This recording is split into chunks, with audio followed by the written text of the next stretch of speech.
Here with King Louis again for a cat medication demonstration. Today we're going to be talking about doing solid medication, so thinking pills, capsules, things like that. For any kind of solid medication, we do offer at least most medications compounding through Central Iowa Compounding is the compounding place that we use here in West Des Moines. And that's something that is always up to you and the doctor, but today we're going to do a demonstration so you can at least try to do a solid medication at home. We do offer pilling units here. They are used to go ahead and forcefully and quickly shoot the pill into the animal's mouth. We use for cats or dogs. And then we usually like to use pill pockets here. So pill pockets are made by the Greenies company, and they are just flavored little pieces of food that you can put the actual medication in. Some animals will eat it right off the bat. Louis probably won't because he knows this is a trick, but these are the quote-unquote medications that we're going to be using today. So for pilling a cat, if you saw our video earlier about how to medicate a cat with liquid medication, this is going to be a little bit redundant for you, but if this is the first video you're watching about medicating a cat, you can do a couple different methods. The one method is going to be the baseball or softball hold, where you're not scruffing them, you're holding them by the points in their jaw. The other method is going to be the actual scruffing method. Typically most successful for cats that are a little bit more robust, like Louis is, a little bit more active. So I'll try the baseball hold first. He's probably not going to love it, and then I'll show you how to scruff. So for the actual baseball method, you're going to be holding at these joint points here on both sides of the mouth. It's going to be where the jaws connect to each other, the jaw and the skull connect to each other, and you'll feel a little divot there on each side. You'll put a finger on each side after you smooth these ear back and hold here.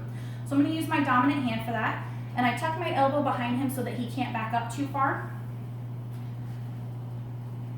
This allows me minimal control of the head, so if I need to go ahead and pull this jaw down, I usually use my middle finger because it's my longest finger, and also I like to use my pointer finger for actually poking the pill down.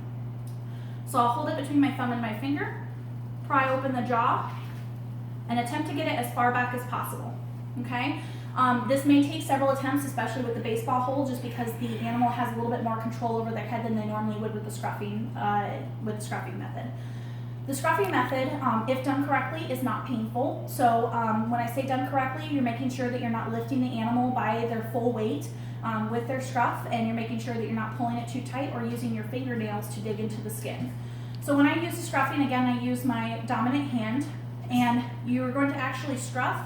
Basically, the most of it is going to be, the control is going to be between these two fingers.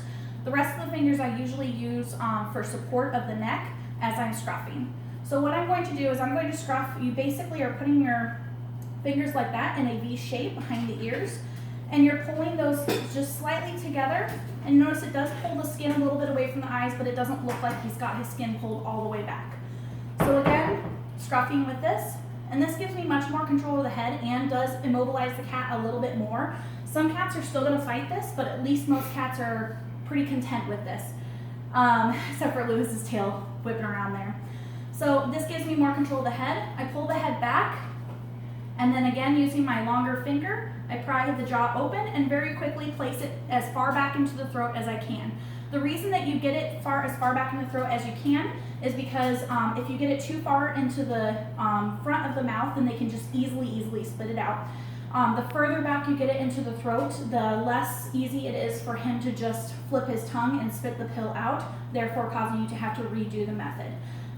One of the things that I can suggest personally is putting the medication in a pill pocket or in soft food first.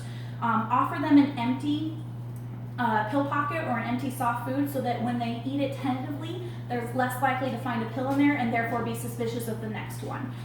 Then give them the actual pill pocket with the tablet in it so that they're like, oh, the first one was great, so this one I'm just going to eat right away.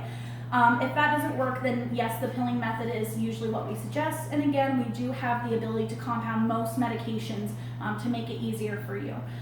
Of course, if you have any questions or if you need a demonstration with your own cat and a less willing cat than Louis, always feel free to ask our staff. We're more than happy to help everyone out.